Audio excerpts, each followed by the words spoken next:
नमस्कार विद्यार्थी मित्रांनो, मी आज तुमच्या समोर ऑनलाईन व्हिडिओ लेक्चर घेऊन येत आहे। आता तुमच्या समोर जे टेक्स्टबुक 12वीचं येत आहे त्या टेक्स्टबुकमध्ये इंडेक्स आपण पहिले बघूया की आपल्या 12वी या टेक्स्टबुकमध्ये एकूण 14 चॅप्टर आहेत आपल्या सिलेबसमध्ये। आता प्रत्येक चॅप्टरचं अजून वेटेज फिक्स झालेलं नसल्यामुळं मी तुम्हाला वेटेज सांगणार नाही। तर आज आपण पहिलं चॅप्टर जे आहे ट्रेडिशनल क्रॉप म्हणजे पारंपरिक पद्धती आपली पीक आहे आणि ही जी शिकवण्याची जी पद्धत आहे बोर्डवर आणि विदाऊट बोर्ड, तर आज आपण विदाऊट बोर्ड पद्धतीनं आपण लेक्चर घेणार आहोत। तर कोणतं आवडेल तुम्हाला त्या पद्धतीनं पुन्हा मग आपण कंटिन्यू त्या पद्धतीने शिकवण्याचा प्रयत्न करूया। तर आता जे समोर तुमच्या समोर फोटो येत आहे हा फोटो कशाचा आहे विचार करा बरं। आता आपण सगळे खेड विभागाचेच विद्यार्थी आहोत आणि यामुळे तुम्ही लवकर ओळखू शकता, काही प्रॉब्लेम नाही। हे प्रॉब्लेम येणार आहे जे मोठ्या शहरामध्ये राहणारे जे विद्यार्थी आहे ज्यांनी शेत बघितलं नसेल त्यांना तो प्रॉब्लेम येईल, यासाठी आपण फोटोही टाकण्याचा प्रयत्न केलेला आहे की जेणेकरून हे आपल्याला ओळखता यावं। आणि हे ओळखल्यानंतर आता तुम्ही ओळखलं असेल हा व्हीट क्रॉप आहे आणि या व्हीट क्रॉपला आपण गहू असं म्हणतो आणि त्या क्रॉपचं आपण धान्यसुद्धा दाखविलेलं आहे। धान्य आणि त्याची जे इयरहेड जे असतं म्हणजे याला आपण ओमी म्हणणार, तर ते पण दाखविलेलं आहे। आणि आता आपल्याला या पिकाबद्दल पूर्ण व्यवस्थित माहिती बघायची आपल्याला, याला आपण कल्टिवेशन प्रॅक्टिस असं म्हणतो। तर सगळ्यात अगोदर पहिलं आपण लोकल नेम जे आहे ते गहू आणि बॉटॅनिकल नेम जे आहे ते ट्रिटिकम स्पेसीज। आता ट्रिटिकम जे आहे त्या क्रॉपचं जिनस आहे आणि स्पेसीज हे 3-4 स्पेसीज आहेत। जसं उदाहरणार्थ ट्रिटिकम ॲस्टिवम, ॲस्टिवम हे स्पेसीज आहे आणि ट्रिटिकम ॲस्टिवम हे स्पेसीज गहू जे आहे हे 85% आपल्या भारतामध्ये याचं प्रमाण आहे घेण्याचं। आणि दुसरा ट्रिटिकम डायकोकम, ट्रिटिकम ड्युरम हे अशा स्पेसीज आहेत, परंतु प्रामुख्याने जे आहे ट्रिटिकम ॲस्टिवम हे आपल्या लक्षात ठेवायला पाहिजे। आणि जर बॉटॅनिकल नेम विचारलं तरी आपण ट्रिटिकम ॲस्टिवम हे लिहायला पाहिजे। आणि लिखाणाची एक पद्धत असते, ट्रिटिकम जे आहे जिनसचं पहिलं लेटर हे कॅपिटल असावं, बाकी स्मॉल लेटर असायला पाहिजे आणि स्पेसीजचं सुरुवात ही स्मॉल लेटरनंच करायला पाहिजे।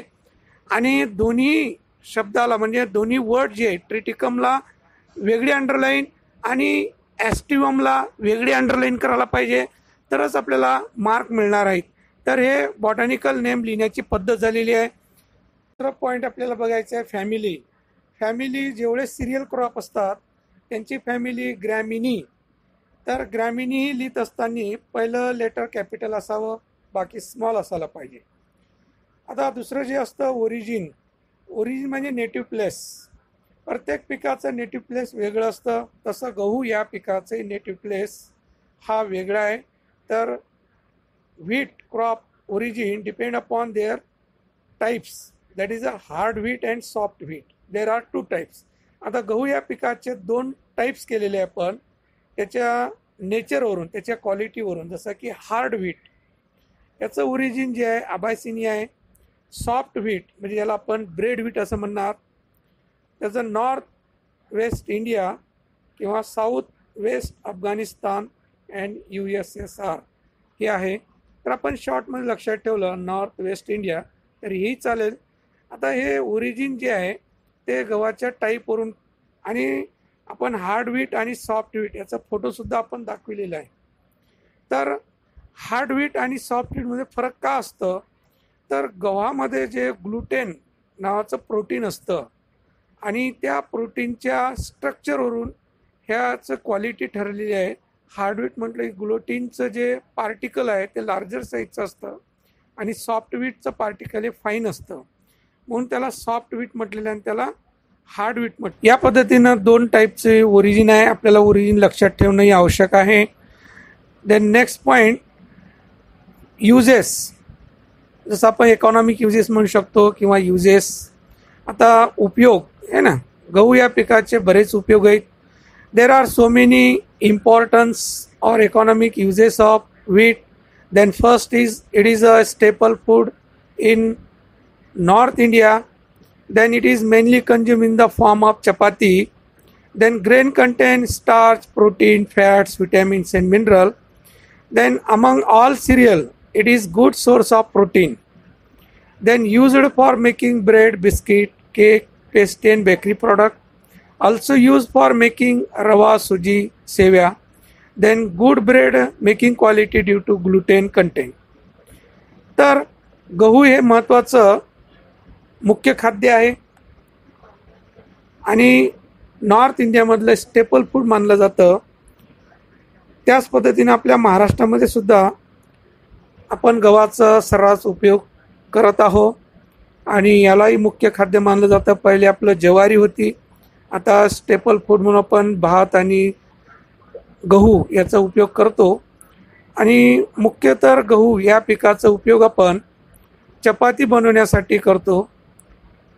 त्याच पद्धतीनं याचा उपयोग आपण हार्ड व्हीट जे असतं त्याचा उपयोग आपण सुजी, सेव्या, रवा हे बनवण्यासाठी, कारण की रवा, सुजी याचं जे पार्टिकल असतं ग्लुटेन हे लार्जर साईजचं असतं, मग त्या प्रॉडक्टची क्वालिटी मेंटेन असते.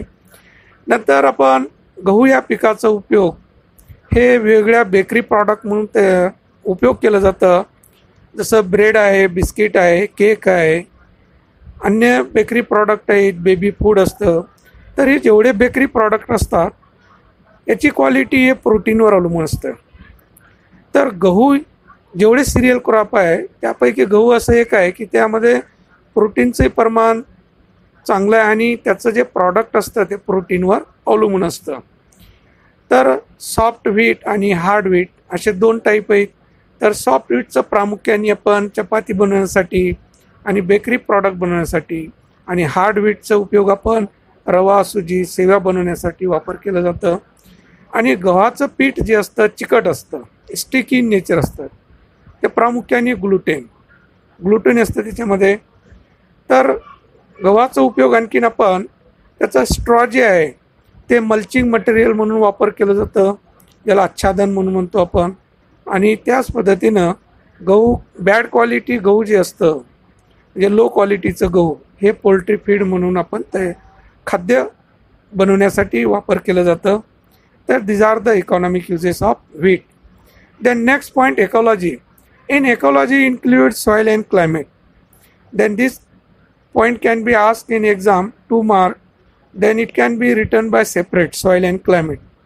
तर ecology हा जो पॉईंट आहे या पॉईंटमध्ये दोन घटक आहेत, सॉईल आणि climate.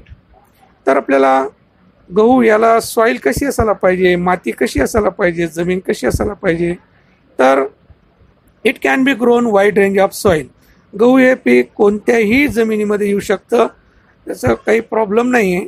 But it can grow on well drain, good drainage water, that is a good water holding capacity also. Then it can be commonly grown in light soil to heavy soil. Then in Maharashtra state it can be grown on heavy soil. Then soil pH maintain 5.5 to 7.5. तर गहू हे पीक कोणत्याही जमिनीमध्ये येणारं पीक आहे, हलक्या जमिनीमध्ये, मध्यम जमिनीमध्ये, भारी जमिनीमध्ये. परंतु गहू चांगलं येण्यासाठी जमीन उत्तम निचरा होणारी असायला पाहिजे आणि कोरडवाहू पिकासाठी उत्तम पाणी धरणारी पण जमीन असणं आवश्यक आहे. आता आजकाल गहू कोरडवाहू घेणं बंद झालेलं आहे, कारण की पर्जन्यमान दिवसेंदिवस कमी होत चाललेलं आहे. म्हणून आपण ओलिताचंच गहू घेतो. त्यासाठी वेल ड्रेन सॉईल असणं आवश्यक आहे. तर सँडी लोम सॉईल, क्ले लोम सॉईल ह्या जमिनीही योग्य असतात.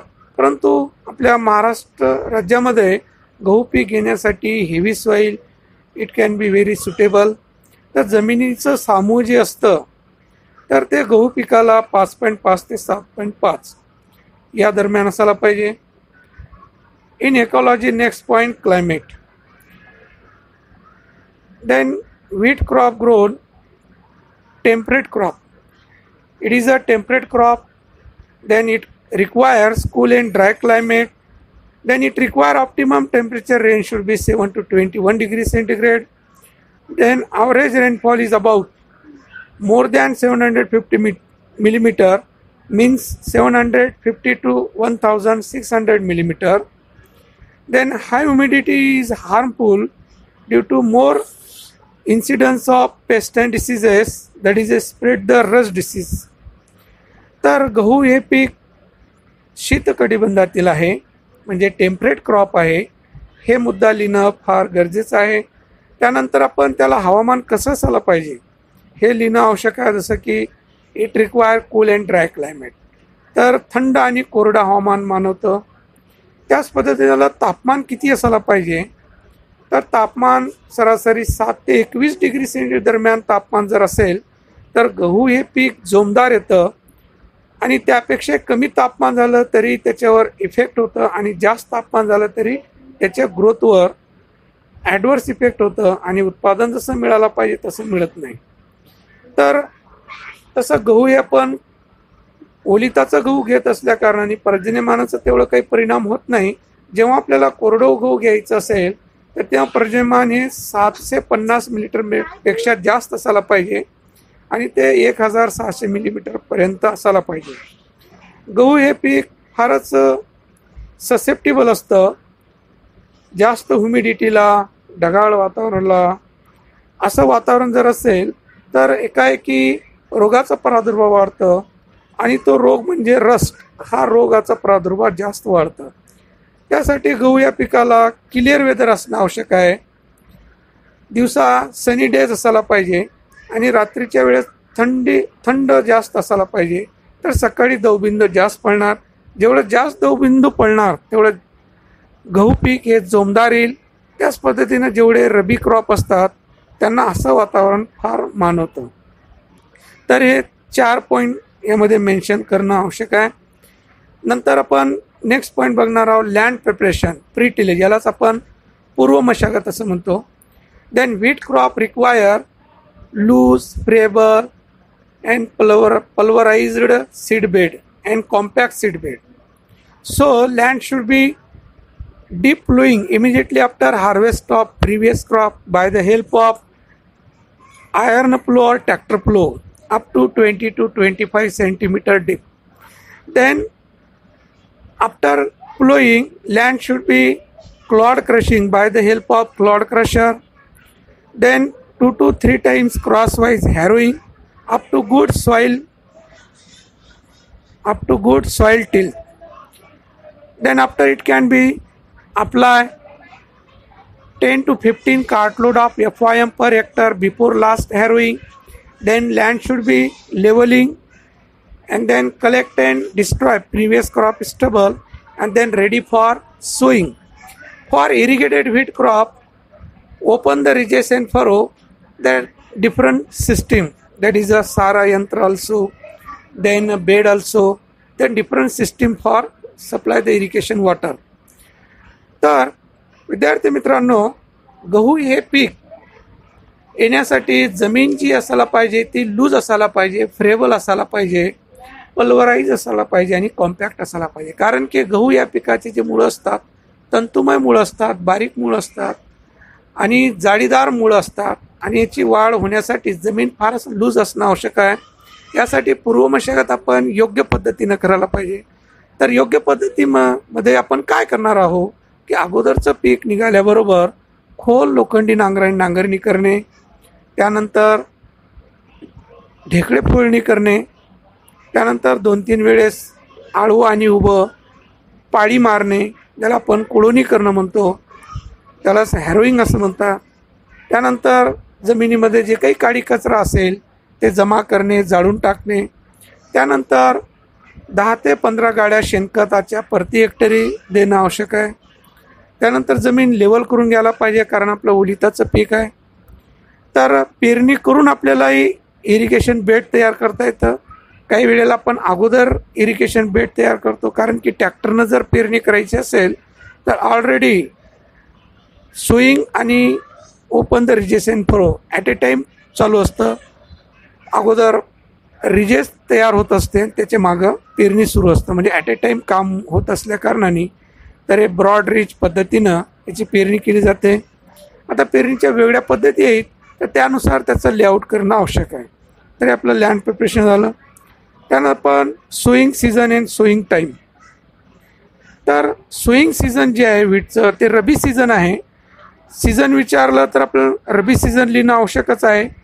सोईंग टाईम विचारल्यानंतर then depend upon the sowing time of wheat depend upon the cultivation method, that is a rain-fed wheat and irrigated wheat. Rain-fed wheat can be earlier sowing for utilize the soil moisture. Then irrigated wheat can be depend upon the irrigation, so it can be late sowing. That is a generally sowing time of wheat can be done in last week October to first week of November. तर गहू पेरण्याचं जे season आहे ते रबी season आहे. तर रबी सीझनचं crop आहे आणि रबी सीझनचं crop असल्या कारणाने याची पेरणी आपण last week of October to first week of November ही पेरणीची वेळ आहे. आणि पेरणीची वेळ ही मशागत पद्धतीवर अवलंबून आहे. कोरडवाहू गहू असेल तर लवकर पेरणी करावी जेणेकरून जमिनीचं ओलावा हे उपयोगात येईल. आणि इरिगेटेड व्हीट जे आहे याची पेरणी आपण उशिरा जर केली तर चालेल, कारण की आपण पाणी देणार आहोत. तर हे सोईंग सीझन आणि सोईंग टाईममध्ये लिहायला पाहिजे. नंतर seed rate. Seed rate means the quantity of seed require per hectare for sowing known as seed rate. आता बियाचं प्रमाण ज्याला म्हणतो आपण. Then seed rate of wheat depend upon the type of varieties. Then also sowing method and spacing also. Then in case of dwarf variety 100 to 125 kg per hectare. Then bold seeded variety that is 125 to 150 kg per hectare. Then rain-fed crop require 75 to 80 kg per hectare. तर seed rate जे बियाचं प्रमाण आहे प्रति हेक्टरी आपल्याला सांगता येतं. तर पेरते वेळेस एका हेक्टरला लागणारं जे बियाणं असतं त्याला आपण सीड रेट असं म्हणतो, बियाचं प्रमाण असं म्हणतो. आता बियाचं प्रमाण जे आहे ते व्हेरायटीवर अवलंबून आहे, बियाच्या साईजवर अवलंबून आहे, पेरणीच्या पद्धतीवर अवलंबून आहे आणि स्पेसिंगवर सुद्धा अवलंबून आहे. म्हणजे किती अंतराने पेरणी करणार आहोत एवढे फॅक्टर कन्सिडर केले जातात. तर आपण डॉर्फ व्हेरायटी जे गव्हाची असतं त्याचं बी थोडं स्मॉलर साईज असतं. त्याचं 100 ते 120 किलो प्रति हेक्टरी वापरायला पाहिजे. आता बोल्ड सीडेड व्हेरायटी असेल तर 125 ते 150 किलो प्रति हेक्टरी लागतं. हे झालं ओलितासाठी. आता कोरडवाहू असेल, रेनफेड असेल तर 75 ते 80 किलो लागतं, कारण की कोरडवाहू गहू हे आपण जास्त अंतराने पेरणी करतो त्यासाठी कमी बियाणाचं प्रमाण लागतं. Next seed treatment. Seed treatment means any kind of treatment of seed for various objects before sowing known as seed treatment. तर बीज प्रक्रिया ज्याला म्हणतो आपण. तर प्रत्येक पिकाला आपण बी पेरण्या अगोदर बियाला बीज प्रक्रिया केली जाते. तर there are so many objectives of seed treatment. त्याचे वेगवेगळे उद्देश असतात, जसं for control disease, for earlier sowing, easy sowing, earlier germination, for fixation of atmospheric nitrogen. हे बीज प्रक्रियेचे वेगळे उद्देश आहेत. Then wheat crop can be seeds are treated with firstly sun heat for 2 days to control attack of loose smut. तर गहू या पिकाला पहिली बीज प्रक्रिया आपण काय करणार आहोत, जेव्हा आपण हार्वेस्टिंग केल्यानंतर जेव्हा आपण बियाण्याची निवडणी करणार आहोत त्यावेळेस आपल्याला जेवढं बियाणं लागतं पेरणीसाठी पुढच्या वर्षी ते बियाणं आपण वेगळं करून व्यवस्थित त्याला सन ड्राईंग करून ठेवणं आवश्यक आहे, की त्यामधलं जे ओलावा आहे ते ओलावा कमी करण्यासाठी आपण सूर्यप्रकाशामध्ये त्याला 2 दिवस चांगलं वाळू द्यायला पाहिजे. वाळलेलं बियाणं आपण साठवून ठेवायला पाहिजे. तर त्यामुळं काय होणार, लूज स्मट्स हा जो रोग आहे त्या रोगाचा प्रादुर्भाव होणार नाही. Next seed treatment with carboxin means Vitavax. तर दुसरी सीड ट्रीटमेंट आपण बियाला व्हिटावॅक्स लावणार आहोत at the rate of 1 to 1.25 gram per kg of seed for control loose smut and foot rot. दुसरी सीड ट्रीटमेंट जी आपण करणार आहोत त्याला आपण व्हिटावॅक्स या नावाने त्याचं ट्रेड नेम आहे. त्याचं प्रमाण जे आहे ते 1.25 ग्रॅम आहे. प्रति किलो बियाणे या प्रमाणे बियाला लावून आपण पेरणी केली तर जे लूज स्मट आणि फूट रॉट रोग जे येतं त्या रोगाचा प्रादुर्भाव थांबवता येतं. Then wheat seeds also treated with organomercurial fungicide like Agrosan, Captan, Thiram at the rate of 2 to 3 gram per kg of seed for control or prevent flax smut and foot rot diseases. तर तिसरी seed treatment आपल्याला ॲग्रोसन लावू शकतो आपण, captain, thiram 2 ते 3 kilo बियाणं या प्रमाणात आहे. तर जर आपण कृषी केंद्रामधून बियाणं जर आणलेलं असेल तर हे सीड ट्रीटमेंट करण्याची आवश्यकता नसते. जर आपण घरचं बियाणं जर निवडून ठेवलेलं असेल तर त्यांना पेरणी करण्या अगोदर ह्या बीज प्रक्रिया करणं फार आवश्यक आहे की जेणेकरून या रोगाचा प्रादुर्भाव आपल्याला टाळता येईल. Next varieties. गहू या पिकाच्या जे जाती आहेत हे प्रामुख्याने हे आपल्या महाराष्ट्रामध्ये फारच प्रसिद्ध झालेल्या जे जाती आहेत ते कल्याण सोना, त्यालाच HDM 1593 म्हटलं जातं. दुसरं सोनालिका HDM 1553. तर ह्या 2 जाती फारच प्रसिद्ध झालेल्या आहे. ह्या MPSCमध्ये सुद्धा विचारल्या जातात, जनरल नॉलेजमध्ये विचारले जातात. कारण की गहू या पिकाचे जाती आहे कल्याण सोना आणि सोनालिका. हे सर्वात अगोदर डॉर्फ व्हेरायट्या आपल्या भारत देशामध्ये तयार करण्यात आलेले आहेत. कल्याण सोनामुळं शेतकऱ्याचं कल्याण झालेलं आहे. सोनालिकामुळं शेतकऱ्याच्या शेतामध्ये सोनं पिकलेलं आहे, तर भरघोस उत्पादन मिळालेलं आहे. नंतर आहे मालविका, नंतर लोकवन आहे, नंतर HD 2189, HD 4502, HD 2610 ह्या जाती आहेत. तर आपण 4 तर जाती कमीत कमी आपण लक्षात ठेवणं आवश्यक आहे. तर कॅरेक्टर वगैरे आपल्या अभ्यासक्रमामध्ये नाही आहे, तर ते क्रॉप सायन्समध्ये कॅरेक्टर वगैरे सांगावं लागतं. फक्त आपल्याला जाती माहीत असणं आवश्यक आहे. Then next point, manures and fertilizer. तर what is mean by manure? It is a organic matter substance which added in the soil which increase the fertility of soil. ज्याला आपण सेंद्रिय खत असं म्हणतो. सेंद्रिय खतामुळे जमिनीची सुपीकतेमध्ये वाढ होते. तर प्रत्येक पिकांना आपण पेरणीच्या अगोदर शेतामध्ये आपण शेणखत टाकतो, तसंच आपल्याला गहू पिकालाही शेणखत टाकायला पाहिजे. तर आपल्या भागामध्ये तशी पद्धत नाही की आपण उन्हाळ्यामध्येच शेणखत शेतामध्ये टाकतो, रब्बी सीझनमध्ये टाकत नाही. परंतु ॲग्रिकल्चरच्या पद्धतीनं आपल्याला प्रत्येक पीक पेरणी करण्या अगोदर सेंद्रिय खत टाकणं आवश्यक आहे. Then recommended dose of manure fertiliser depend upon the cultivation method, that is a rainfed and irrigated wheat. तर कोरडो गहू आणि ओलिताचं गहू या पद्धती गहू घेण्याच्या पद्धती आहेत. आणि खताची मात्राही यावर अवलंबून आहे. कोरडो असेल तर कमी खताची मात्रा लागते, ओलिताचं गहू घ्यायचं असेल तर जास्त मात्रा देणं आवश्यक आहे. तर कंपल्सरी आपण it can B apply 10 to 15 tons of FIM per hectare at the time of land preparation. These are the recommended dose of manure. Then chemical fertilizer for rainfed wheat, apply 50 kg nitrogen plus 25 kg phosphorus plus 25 kg potash per hectare at the time of sowing. आता कोरडो गहू घ्यायचं असेल तर आपण एक लक्षात ठेवायला पाहिजे की 50 किलो नत्र द्यायचं, 25 किलो फॉस्फरस आणि 25 किलो पोटॅश द्यायला पाहिजे. हे फिगर आपण लक्षात ठेवायला पाहिजे.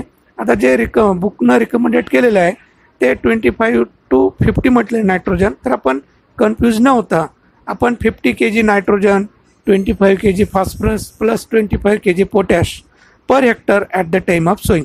म्हणजे पेरते वेळेसच हे पूर्ण नायट्रोजन, फॉस्फरस, पोटॅश एकच वेळ देणं आवश्यक आहे पेरते वेळेस. For irrigated wheat, then recommended dose of chemical fertiliser of irrigated wheat, that is a 100 to 120 kg nitrogen, then 60 kg. आपण असं करूया, एकच डोज आपण लक्षात ठेवूया. जसं की 120 kg nitrogen plus 60 kg phosphorus plus 60 kg potash per hectare. These recommended dose of chemical fertilizer can be given equal to split doses, then first full dose of phosphorus, potash and half dose of nitrogen be given at the time of sowing, and remaining half dose of nitrogen be given 30 to 40 days after sowing. तर ओलिताचं गहू जे आहे याला रासायनिक खताची मात्रा जास्त पाहिजे. 120 किलो नत्र, 60 किलो फॉस्फरस, 60 किलो पोटॅश. लक्षात ठेवण्यासाठी योग्य आहे की नत्र हे दुपटीनं जास्त आणि फॉस्फरस पोटॅश नत्राच्या हाफ डोस देणं आवश्यक आहे. तर प्रति हेक्टरी हे देणं गरजेचं आहे. आता ही खताची मात्रा देत असताना 2 वेळेस द्यायला पाहिजे. एकतर पूर्ण फॉस्फरस पोटॅश आणि अर्धा नत्राचा डोस पेरते वेळेस द्यायला पाहिजे. आता राहिलेला अर्धा नत्राचा डोस जे आहे ते 30 ते 40 दिवसांनी पेरणी झाल्यानंतर वर डोस म्हणून देणं आवश्यक आहे. खत दिल्याबरोबर एकतर पाणी द्यायला पाहिजे, तर खत व्यवस्थित मानवतं. Then next point irrigation. आता इरिगेशन म्हणजेच ओलीत artificial supply water in to the crop field known as irrigation. तर गहू हे जे पीक आहे commonly grown under irrigated condition. तर गहू हे ओलिताचं पीक आहे, ओलीत करूनच पीक घेतलं जातं. Then wheat crop require 5 to 6 irrigation in whole growth period. Then also depend upon the type of soil and then type of varieties. So generally first irrigation should be given pre-soaking, means pre-sowing. Then this irrigation, then 8 days before sowing irrigation should be given. Then this irrigation very beneficial for germination of weed, and then this weed can be removed at the time of sowing. तर गहू या पिकाला एकूण पाण्याच्या पाळ्या त्याच्या hole growth पिरियडमध्ये 5 ते 6 वेळेस देणं आवश्यक आहे. आता काही वेळेला 7 पण लागू शकतात, 8 पण लागू शकतात. तर हे जमिनीवर अवलंबून आहे. हलकी जमीन असेल लवकर पाण्याच्या पाळ्या द्यावं लागेल, भारी जमीन असेल उशिरा दिलं तरी चालेल. त्याच पद्धतीनं जातीवर अवलंबून आहे. कमी कालावधीची जात, जास्त दिवसाची जात, 105 दिवसामध्ये येणारी, 120 दिवसामध्ये येणारी, तर 1-2 पाण्याच्या पाळ्या कमी जास्त होऊ शकतात.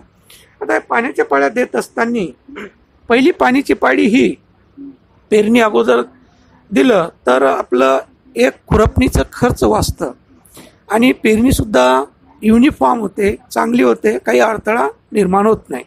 तर पहिलं पाणी हे पेरणीच्या अगोदर दिलं तर जमीन जे ढेकळे असतात ते सुद्धा पूर्ण मऊ होतात, म्हणजे जमीन पूर्ण सॉफ्ट होऊन जातं आणि जे काही तणाचं बी जमिनीमध्ये आहे ते वापून निघतं आणि वापून निघाल्यानंतर आपण त्यावेळेस ते पूर्ण तणाचं नायनाट होतं.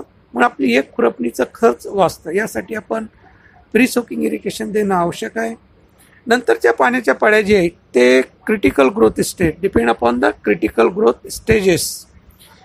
Then first critical growth stage, that is a crown root initiation. It is very critical growth stage. At that stage good moisture condition of soil for good development of root. तर क्रिटिकल ग्रोथ स्टेज जी आहे ही फारच sensitive असते. जमिनीमध्ये ओलावा कमी जर पडलं तर मुळांची व्यवस्थित वाढ होत नाही. मुळांची व्यवस्थित वाढ होण्यासाठी जमिनीमध्ये ओलावा असणं आवश्यक आहे. आणि जेवढे यालाच आपण मुकुटमुळे म्हणतो, मुकुटमुळे जेवढे जास्त होईल तेवढेच फुटवे जास्त येणार आहे. तर यासाठी यावेळेस आपण जमिनीमध्ये ओलावा असणं आवश्यक आहे. तर तेव्हा व्यवस्थित पाणी देणं आवश्यक आहे. त्यानंतर tillering stage, early tillering stage and let tillering stage. Then it also critical growth stage. Then at that time moisture also suitable for good tillering. तर गहू या पिकाचं जे कॅरेक्टर आहे टिलरिंग, ज्याला आपण फुटवे म्हणतो, तर एक बी जिथं आपण लावतो तिथं 4-5 झाडं तयार होतात. तर ते टिलरिंग म्हणजे टिलरिंगद्वारे त्याला बाजूला दुसरे फुटवे येतात आणि जेवढे जास्त फुटवे येणार गहू पिकाला तेवढं गव्हाचं उत्पादन वाढणार आहे. तर यावेळेससुद्धा आपण जमिनीमध्ये ओलावा जर ठेवलं म्हणजे ओलीत केलं तर फुटवे तेवढे जास्त येणार. आणि या फुटवीच्या वेळेस आपण खताची मात्रा देतो आणि नंतर पाणी सोडतो. तर नंतरचं क्रिटिकल ग्रोथ स्टेज जे आहे ते लेट टिलरिंग स्टेज, यावेळीसुद्धा पाणी देणं आवश्यक आहे. नंतर फ्लॅग लिप स्टेज, जेव्हा पोटऱ्यामध्ये म्हणतो आपण त्यावेळेस पाणी देणं आवश्यक आहे. फ्लॉवरिंग स्टेज म्हणजे फुलं अवस्था, यावेळेस पाणी देणं आवश्यक आहे. आणि नंतरची जी अवस्था आहे ते grain formation stage. Grain formation स्टेजमध्ये पाणी जर कमी पडलं तर धान्य बारीक होतं, यावेळेस पाणी देणं फार गरजेचं आहे. पाणी कमी पडलं तर जिऱ्यासारखं गहू होतं, म्हणजे उत्पादन कमी मिळतं, क्वालिटी राहत नाही. तर आता गव्हाला पाणी देण्याच्या पद्धत जी आहे ते तुमच्यासमोर प्रत्येक पॉईंटचे फोटो येत आहेत, ते फोटो बघा. ओली next point, sowing method. Wheat crop sown by drilling and broadcasting. तर गहू या पिकाची लागवड आपण जास्त करून ड्रिलिंग मेथडनं केली जाते. आणि ड्रिलिंग मेथडनं करत असताना शक्यतो आता ट्रॅक्टरनं पेरणी होत आहे आणि तुम्हाला स्क्रीन फोटो दाखवित आहे ना. आणि आपली जी नेहमीची जी पद्धत असतात तिपणीनं आपण पेरतो आणि काही वेळेला आपण गहू फेकूनसुद्धा पेरतो. तर ही फोटोमध्ये दाखविलेली आहे. तर या पद्धतीनं गहू पिकाची पेरणी केली जाते. आपल्याला लक्षात ठेवायचं ड्रिलिंग आणि broadcasting. Then next point, spacing. Then spacing of wheat depend upon the sowing method and cultivation methods and type of varieties. तर गव्हाचं जे स्पेसिंग आहे ते जातीवर अवलंबून आहे, पेरणीच्या पद्धतीवर अवलंबून आहे. आणि त्याच पद्धतीनं गहू कोरडू आहे काय ओलिताचं गहू आहे यावर सुद्धा स्पेसिंग अवलंबून असतं. आणि पेरणी आपण लवकर करत आहोत का उशिरा करत आहोत यावर सुद्धा अवलंबून आहे. तर जनरली आपण कोरडू गहू rainfed crop sown 30 centimetre root to root distance. कोरडू जर गहू असेल तर 2 ओळीमध्ये अंतर हे 30 सेंटीमीटर ठेवायला पाहिजे. 2 झाडाचं अंतर अननोन असतं, म्हणजे फार जवळ असतं, म्हणून आपण 2 झाडाचं अंतर सांगू शकत नाही. For irrigated wheat spacing is about 22.5 centimeter at a right time of sowing. Then late sowing 18 centimeter root to root distance. जर ओलिताचा गहू आपण वेळेवर जर पेरणी केली तर 22.5 सेंटीमीटर 2 ओळीमध्ये अंतर ठेवून पेरणी करायला पाहिजे. आणि जर आपण उशिरा पेरणी करत असाल तर आपल्याला स्पेसिंग कमी ठेवायला पाहिजे आणि बियाचं प्रमाण वाढवायला पाहिजे. तर त्याची व्हेजिटेटिव्ह ग्रोथ तेवढी होत नाही, म्हणून आपण प्लांट पॉप्युलेशन वाढ करायला पाहिजे. तर त्याचं अंतर कमी ठेवून म्हणजेच 18 सेंटीमीटर 2 ओळीमध्ये ठेवायला पाहिजे. Then next point, sowing depth. तर कोणत्याच पिकामध्ये आपण सोईंग डेप्थ मेन्शन करत नाही, तर गहू यामध्ये आपण सोईंग डेप्थ मेन्शन करतो. Then sowing depth of wheat depend upon the sowing method, type of varieties. Then generally rainfed wheat sown 8 to 10 centimetre depth. कोरडू गहू जर असेल तर 8 ते 10 सेंटीमीटर खोल बियाणं पेरणी करायला पाहिजे की जेणेकरून व्यवस्थित उगवण शक्ती होईल. For irrigated wheat depend upon the type of variety. Then Mexican varieties sown 5 centimeter depth and generally other varieties 3 to 5 centimeter depth. जर मॅक्झिकन व्हेरायटी असेल तर 5 सेंटीमीटर खोल पेरायला पाहिजे आणि जनरल व्हेरायटी असेल तर 3 ते 5 सेंटीमीटर खोल पेरायला पाहिजे. Then sowing direction. Then it can be special in wheat crop sowing direction. Wheat crop is a long duration crop but grown in short day, that is in rabi season. Rabi season is a short day. तर तसं गहू हे long day crop आहे, म्हणजेच याला 12 तासापेक्षा जास्त सूर्यप्रकाश लागतं, म्हणून त्याला लॉंग डे क्रॉप म्हणतो आपण. बायोलॉजीमध्ये शिकला असाल किंवा शिकणार आहात तुम्ही. तर परंतु गहू हे पीक आपण घेतो रबी सीझनमध्ये. आणि रबी सीझन म्हणजे हिवाळा असतं, दिवस लहान असतं आणि रात्र मोठी असते. तर दिवसात सूर्यप्रकाश कमी असतं 12 तासापेक्षा, पण गहू पिकाला जास्त पाहिजे. त्यासाठी आपण त्याचं पेरणीचं जे डायरेक्शन आहे ते मेन्शन केलं जातं. देन व्हीट क्रॉप सोन in north south direction for maximum interception of sunlight. तर नॉर्थ साऊथ डायरेक्शनं जर पेरणी केली आपण तर जास्तीत जास्त गहू पिकाला सूर्यप्रकाश दिवसभर मिळतं. या पद्धतीनं आपण पेरणी करायला पाहिजे. नेक्स्ट पॉईंट जे आपण बघणार आहोत, intercultivation. Then intercultivation means then cultivation should be done in standing crop, between two row known as intercultivation operation. तर जे आपण आंतरमशागत म्हणतो, आंतरमशागतीची कामं, तर आंतरमशागतीच्या कामामध्ये आपण उभ्या पिकामध्ये आपण जे कामं करतो त्याला इंटरकल्टिवेशन ऑपरेशन म्हणतो. Then in wheat crop interculture operation should be done, that is a 1 or 2 times hoeing and then 1 time seeding between 2 hoeing. Then generally wheat can be controlled by weedicide, that is a isoproteron and bentazone. These are the weedicide can be spray and then control all type of weed. तर गहू पिकामध्ये आंतरमशागतीचे कामं जे करायला पाहिजे, तर आपण पहिलं काम जे आहे, गहू हे पीक 30 ते 45 दिवसापर्यंत तण विरहित ठेवणं आवश्यक आहे.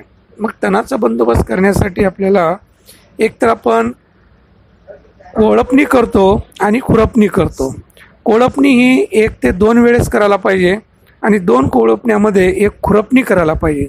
आता खुरपणीचं खर्च वाढतं, यासाठी शेतकरी शक्यतो आता तणनाशकाची फवारणी करून तणाचा बंदोबस्त करत आहेत. मग त्यासाठी आपण आयसोप्रोट्युरॉन या नावाचं तणनाशक फवारणी करायला पाहिजे किंवा बेंटाझोन नावाचं. हे जर आपण फवारलो तर सगळ्या टाईपचे तण मरून जातात. Next point, harvesting. Then in harvesting, wheat crop ready for harvesting depend upon the type of varieties. Generally, wheat crop ready for harvesting 105 to 120 days after sowing. Then maturity sign indicate, then plant leaves turn yellowish in color, bottom leaves dried and fall down, then grains become hard in structure, then easily removed from the glooms, then moisture content is about 18 to 22%. तर गहू पिकाची काढणी जी आहे त्या जातीवर अवलंबून आहे. लवकर येणारी जात, उशिरा येणारी जात. तर शक्यतो गहू हे पीक 105 ते 120 दिवसामध्ये काढायला येतं. मग कधी आपण हार्वेस्टिंग लिहित असताना पहिलं पॉईंट आपल्याला त्याचं ड्युरेशन लिहिणं आवश्यक आहे. नंतर मॅच्युरिटी साईन्स आर हे मेन्शन करणं आवश्यक आहे.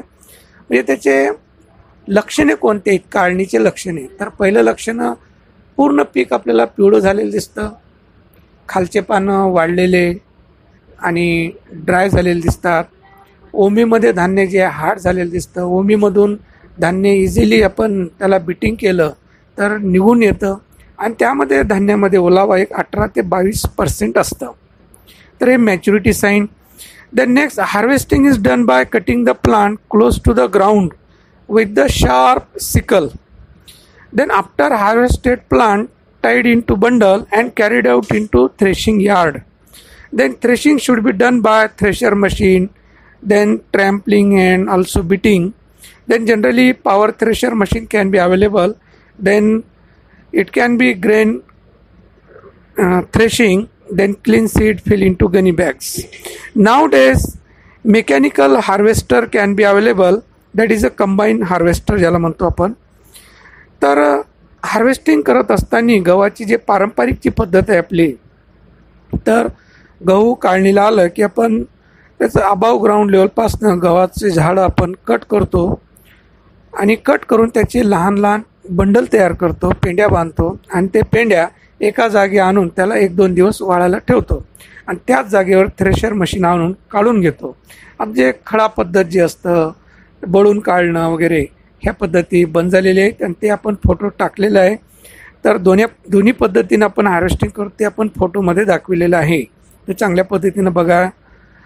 तर पेंडी बांधल्यानंतर ते आपण थ्रेशर मशीनमध्ये आणायचं, थ्रेशर करून स्वच्छ धान्य बॅगमध्ये भरून आपण एकतर मार्केटमध्ये न्या किंवा गोडाऊनमध्ये ठेवायला पाहिजे, रॅट प्रूफ गोडाऊनमध्ये.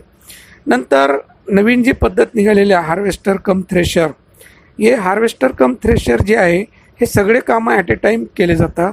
एकतर झाडं कट होतात, थ्रेशिंग होते, थ्रेशिंग होऊन स्वच्छ धान्य ड्रममध्ये जमा होतात, ड्रममधून आपण ट्रॅक्टरमध्ये भरून डायरेक्ट घरी किंवा मार्केटमध्ये नेऊ शकतो. फार सोपी पद्धत आहे. Then next point, yield. Wheat crop of yield depend upon the type of cultivation, that is the rain-fed wheat get low yield as compared to the irrigated wheat. Irrigated wheat get more yield as compared to the rain-fed wheat. तर उत्पादन गव्हाचं जे आहे ते कोरडवाहू गव्हाचं उत्पादन अत्यंत कमी असतं आणि ओलिताचं गव्हाचं उत्पादन जास्त असतं. त्यामध्ये व्हेरायटीवरही अवलंबून आहे. तर आपण जे यील्ड मेन्शन करतो ते ॲव्हरेज यील्ड सांगतो. तर कोरडवाहू गव्हाचं उत्पन्न जे आहे average yield is about 6 to 9 quintal per hectare. एका हेक्टरी कोरडवाहू गव्हाचं 6 ते 9 क्विंटल मिळतं. आणि ओलिताचं गव्हाचं उत्पादन then for irrigated wheat average yield is about 25 to 40 quintal per hectare in case of general variety. Then Mexican variety 40 to 50 quintal per hectare. तर ओलिताचं गहू जनरल व्हेरायटी असेल तर 25 ते 40 क्विंटल प्रति हेक्टरी धान्याचं उत्पादन मिळतं. आणि तेच मॅक्झिकन व्हेरायटी असेल तर 40 ते 50 क्विंटल प्रति हेक्टरी उत्पादन मिळतं.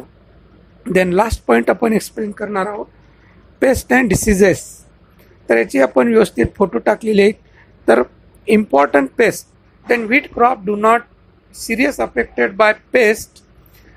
Then sometime it can be affected that is white ants, त्याला आपण टर्माइट म्हणतो, कटवर्म, स्टेम बोरर, ह्या कीटक आहेत. तर कीटकाचा तेवढा प्रादुर्भाव गहू पिकावर होत नाही. तेच आपल्याला डिटेल काही बघायची आवश्यकता नाही आहे. Then wheat can be affected by diseases. तर गहू हे पीक रोगाला बळी पडणार आहे. तर त्यामध्ये गव्हावर पडणारे जे रोग आहेत तर ते रस्ट आहे महत्त्वाचं. आणि रस्टची 3 प्रकार आहेत. एक ब्लॅक रस्ट, ब्राऊन रस्ट आणि लिप रस्ट. नंतर जे फ्लॅक्स स्मट आहे आणि लूज स्मट आणि फूट रॉट आहे. तर यामध्ये रस्ट आपल्याला बघायचं आहे आणि त्याचे फोटो आपण टाकलेले आहेत. तर हे बघत असताना सगळ्यात अगोदर पहिलं आपल्याला त्याचं सिम्पटम बघणं आवश्यक आहे. काय बघायचं आपल्याला? सिम्पटम्स आणि रोग आहे. तर सगळ्यात अगोदर आपल्याला काय सांगावं लागेल सिम्पटम्समध्ये? It is a serious fungal disease of wheat. Then it is a wind borne disease spread by wind. Then high humidity more suitable for spread. तर गहू या पिकावर महत्त्वाचं जे बुरशीजन्य रोग आहे ते रस्ट आहे, ज्याला आपण तांबेरा म्हणतो. हे हवेद्वारे होणारा रोग आहे. आणि जेव्हा ह्युमिडिटी वाढलेली असते, एकाएकी थंडी वाढलेली असते, अशा वेळेस या रोगाचा प्रादुर्भाव वाढतं, कारण त्याचं मायक्रो ऑर्गॅनिझमला हे वातावरण सुटेबल असतं. There are 3 types of rust, that is a black rust, brown rust and yellow or strip rust. There are 3 types. आता रस्ट हे 3 टाईप्स आहे त्याच्या रंगावरून. तर रस्ट म्हणजे नेमकं काय? It is a out growth of pustules. पानावर वर झालेली वाढ, मायक्रोची वाढ होत असते आणि त्याचे पिच्युल्स आपल्याला दिसतात आणि हाताला सुद्धा त्याचा रंग लागतो आपल्याला आणि खळबळ लागतं. तर त्याला आपण रस्ट असं म्हणतो. तर हे शुगर केनवर सुद्धा असतं, तसंच गहू या पिकावर जास्त असतं. तर reddish brown to dark brown spots appear on leaves and stem. Later on this spots turn black. आता ब्लॅक कलरचं रस जे आहे त्या अगोदर त्याच्यावर रेडिश ब्राऊन ठिपके दिसतात आणि ते खोडावर, पानावर त्याचे ठिपके आढळतात. नंतर त्याचा रंग ब्लॅक कलर होता, मग त्याला ब्लॅक रस्ट असं म्हणतात. Then affected plants grain shrivelled and lighter in weight. आता धान्य बारीक होतं आहे ना, आणि वजनसुद्धा कमी भरतं धान्याचं. या पद्धतीनं या रोगाचे लक्षण आपल्याला आढळून येतात आणि उत्पादन एकदम कमी होतं. Then next control measure. आता याचा उपाय काय करायला पाहिजे आपण? Then first grow resistant varieties. प्रतिकार जाती असणाऱ्या, रोग प्रतिकार असणाऱ्या जातीची लागवड करणे. Then spray the crop 2 to 3 times with Zineb at an interval of 15 days. तर रोगाचे लक्षणे दिसतात किंवा ढगाळ वातावरण आलं यावेळेस आपण फवारणीला सुरुवात करायला पाहिजे. तर फंजीसाईड जे आहे झायनेप, डायथेन Z78, डायथेनियम 45 या बुरशीनाशकाची आपण फवारणी करायला पाहिजे. 15-15 दिवसाच्या अंतराने 2 ते 3 वेळेस जर केलं तर रस रोगाचा बंदोबस्त होतं. त्या पद्धतीने कंप्लीट आपण व्हीट क्रॉप बघितलेलं आहे. तर आपण बरेच फोटो टाकलेले आहेत की जेणेकरून आपल्याला त्याचं इंटरेस्ट वाढणार आपल्याला, आणि ॲक्च्युअल आपल्याला शेतामध्ये न जाता घरी बसून आपल्याला वेट क्रॉप बघता येईल आणि पूर्ण आपल्याला इमॅजिन करता येईल. आणि जी इमॅजिन केलेली जी गोष्ट असते हे लॉंग टाईम टिकून असतं. तर प्रत्येक याचे मी फोटो टाकण्याचा प्रयत्न केलेला आहे. तर नोट्स लिहित असताना आपण व्हिडिओला आपण वॉश करून त्याला आपण स्क्रीनशॉट घ्यायला पाहिजे आणि आपण लिखाण करायला पाहिजे. त्या पद्धतीनं जर व्हिडिओ व्यवस्थित वाटलं आपल्याला तर आपण कॉमेंट करा किंवा मला फोन करा की सर योग्य आहे किंवा अयोग्य आहे, किंवा बोर्ड वगैरे हे विदाऊट बोर्ड पद्धतीनं आपण शिकवण्याचा प्रयत्न केलेला आहे. आणि जर बोर्ड लागत असेल तर पुन्हा आपण नेक्स्ट व्हिडिओ आपण बोर्डवर आपण घेऊया. तर धन्यवाद.